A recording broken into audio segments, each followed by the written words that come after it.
আসসালামু আলাইকুম। আমার নাম মুনা। কি ব্যাপার? স্যার ভেতরে এসে বলি? না না, বাইরে দাঁড়িয়ে বলুন। আমি একটা জামিনের ব্যাপারে আপনার কাছে এসেছিলাম। জামিনের ব্যাপারে আমার চেম্বারে আসবেন, বাসায় আমি কথা বলি না। আমি কয়েকবার আপনার অফিসে গিয়েছি, আপনাকে পাইনি। আমার শরীর খারাপ, চেম্বারে যাচ্ছি না, রেস্ট নিচ্ছি। শরীর ভালো হোক তারপরে আসবেন। শরীর কবে ভালো হবে? আরে কি যন্ত্রণা, শরীর কবে ভালো হবে আমি কি করে জানবো? রোজ একবার চেম্বারে যাবেন, যেদিন দেখবেন আমি চেম্বারে গেছি সেদিনই বুঝবেন আমার শরীর ভালো হয়েছে।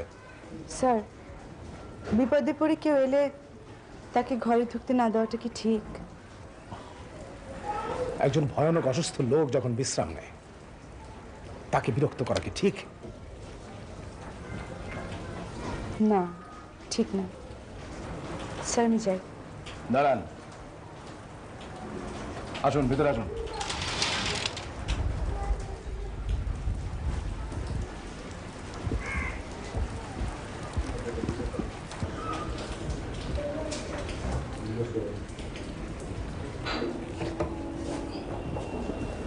আপনি যে ভয়ানক অসুস্থ আপনার মুহুরি আমাকে বলেনি।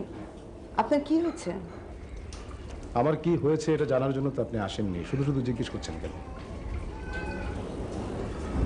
আপনার কি সমস্যা অল্প কথায় বুঝিয়ে বলুন।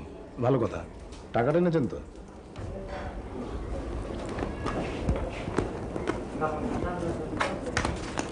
এই যে আপনার টাকা।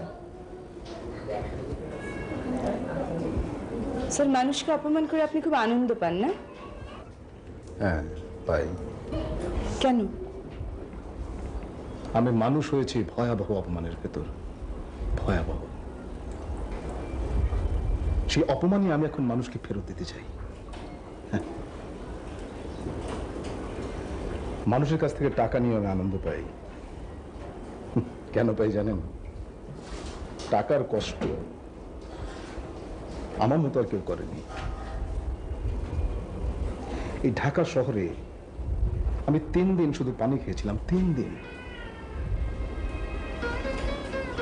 শেষে খিদের জ্বালা সহ্য করতে না পেরে অপরিচিত এক দরজায় কড়া নেড়ে বললাম, আমি 3 দিন কিছু খাইনি, আমাকে খেতে দিন। খেতে দিয়েছিল?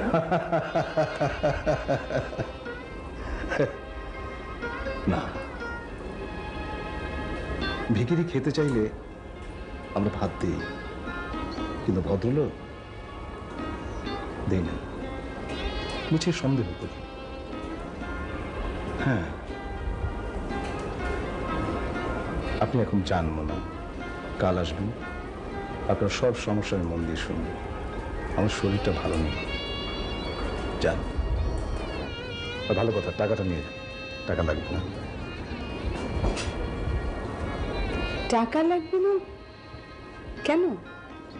টাকা লাগবে না কারণ আপনাকে আমার পছন্দ হয়েছে। আমাকে আপনার পছন্দ হয়েছে মানে? আমার মায়ের নাম ছিল মনোয়ারা, বাবা তাকে ছোট করে ডাকতেন মোনা।